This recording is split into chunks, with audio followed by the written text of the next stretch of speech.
आदाब, मेरा नाम डॉक्टर सुवर्चला है। मैं जीवा फर्टिलिटी सेंटर्स में साइंटिफिक डायरेक्टर हूँ। आज हम कुछ ऐसे खाद्य पदार्थ देखेंगे जिसकी वजह से स्पर्म काउंट कम हो सकता है। ये जो प्रोडक्ट्स के बारे में मैं बता रही हूँ, ये स्पर्म हेल्थ ही नहीं, मेल फर्टिलिटी पे भी असर दिखा सकता है। आइए देखते हैं कौन से ऐसे खाने के चीजें हैं जिसे आपको अवॉइड करना चाहिए। प्रोसेस्ड मीट, एक रीसेंट स्टडी ने दिखाया है कि प्रोसेस्ड मीट बहुत सारे बीमारियों से लिंक्ड है। प्रोसेस्ड मीट में क्या आते हैं? हॉट डॉग हो गया, सलामी हो गया, बेकन हो गया। ये जो ऑलरेडी रेडी करके आपको बेच रहे हैं, इसे प्रोसेस्ड मीट कहते हैं। हाँ, कभी कभी टेस्टी भी रह सकते हैं, लेकिन स्पर्म के बारे में अगर हम बात करें तो ये प्रोसेस्ड मीट की वजह से डिक्रीज स्पर्म काउंट, यानी स्पर्म का काउंट कम हो जाना और उनके मोटिलिटी पे भी प्रभाव पड़ना देखा गया है स्टडीज के द्वारा। तो ये क्यों होता है ये नहीं जाना गया है अभी तक, लेकिन इसका असर जरूर जाना गया है। बट इसी स्टडी ने ये भी देखा है कि चिकन खाने से स्पर्म हेल्थ पे इफेक्ट नहीं है। तो शायद ये बात है कि एक तो प्रोसेस्ड मीट नहीं होना चाहिए, दूसरा व्हाइट मीट शायद स्पर्म हेल्थ के लिए अच्छा होता है। व्हाइट मीट यानी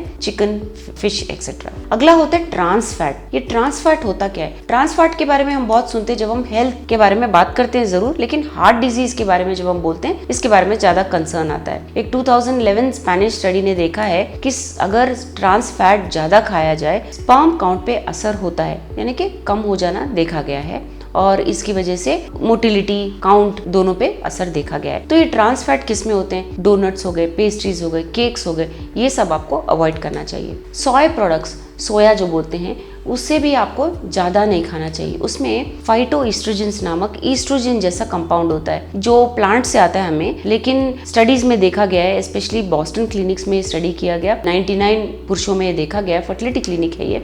इसमें देखा गया कि ज़्यादा सोया खाने की वजह से स्पर्म कॉन्सेंट्रेशन कम हो सकता है, शायद इसलिए क्योंकि ईस्ट्रोजन कंटेंट जो है पुरुषों में ज़्यादा होने की वजह से काउंट जो है कम हो जाता है। तो सोया प्रोडक्ट्स भी आपको अक्सर नहीं खाना चाहिए। पेस्टिसाइड्स और बिस्फेनॉल ए, ये जो हम कीड़ों की दवाएं हैं, मतलब पेस्टिसाइड्स जो हम हमारे खाद्य पदार्थ में डालते हैं, ये बहुत हानिकारक होते हैं। ये सबसे डेंजरस प्रोडक्ट्स है जो हमारे लिस्ट में है, ये सबसे डेंजरस है, लेकिन ये हर जगह है। हर फ्रूट पे, वेजिटेबल्स पे, मीट में देख लीजिए, हर जगह ये पेस्टिसाइड्स देखे गए हैं। ये भी जाना गया है कि मीट और फिश में भी ये हो सकता है, क्योंकि पानी के जो सप्लाईज है वो भी अफेक्टेड है। इसकी वजह से होता ये है कि स्पर्म काउंट कम हो जाता है। बीपीए, जैसे मैंने कहा, बिस्फेनॉल ए, ये हमारे फूड पैकेजिंग में हो सकता है, कैन्स में हो सकता है। धीरे धीरे ये प्लास्टिक से, कैन से हमारे खाने के अंदर आके ये भी असर दिखा सकता है। तो बीपीए में होता ये है कि जीनो एस्ट्रोजेंस होते हैं, ये भी एक फाइटोएस्ट्रोजन जैसा ही एस्ट्रोजन होता है। इसे ईस्ट्रोजन को मिमिक करता है, वो जैसे